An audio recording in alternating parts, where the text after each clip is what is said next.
Hello YouTube, Sam here from youtube.com/onlivegamer for the new Boston, and in this tutorial we're going to be taking a closer look at arrays and what you can do with arrays. So just go ahead, or not arrays, array lists, my bad. We'll go ahead and go to new project. We'll shrink this down a little bit. We'll select Windows Forms application and we will title it Array Lists. Go ahead and hit OK and wait for that to load. So we're just going to go ahead and add two things to our form. We will add a button and a list box. Now the list box, we're just going to use that to print out the items in our array. So in this tutorial we're going to be focusing more on the code and not the form. So shrink that down and we'll set some names for this and then we'll be done with the form.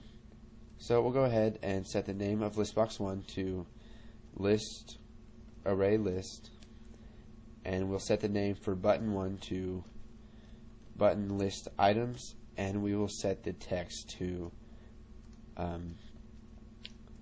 display array list.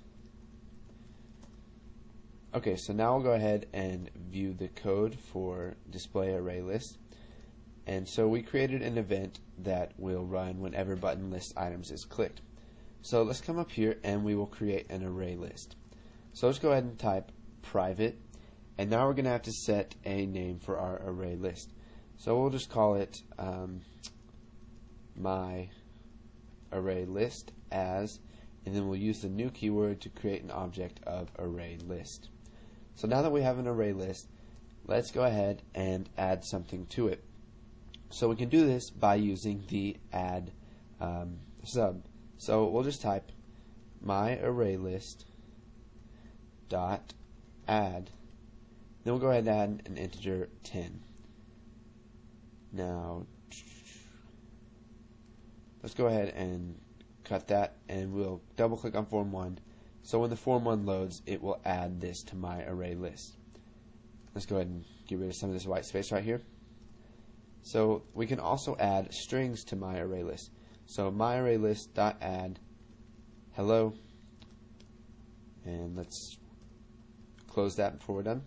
And then we can add decimals to it too. So my array list dot add 1.34. So if we come up here and click button list items, let's go ahead and add some code that will display all this stuff in my array list. So we'll just use a for each loop here. So for each item as string in my array list, go ahead and do this. Now you don't always have to use the name item. That's just what I'm using. You can name it whatever you want, and we use type string in here because we're going to be converting each one of these to a string inside of our list box, and then in my array list. So we'll type list array list dot items dot add, and we're going to put item dot to string. So it will convert 10 to a string, it'll convert hello to a string, which is already a string, and it'll convert 1.34 to a string. So let's go ahead and run this, and whoa there. If we click display array list, we get 10 hello and 1.34. So this is just how you add stuff to array lists of any data type you want. You could even do it of objects of classes, structures, enumerations, whatever you want you can add to your array list, and it has no bounds. Now you can set bounds, and we're going to be learning about that in the next tutorial. So practice a little bit with array lists, and once you've got those down, go ahead and move on to the next tutorial, and we're going to be learning more about what you can do with array lists. So thanks for watching, guys, and stay tuned for the next tutorial.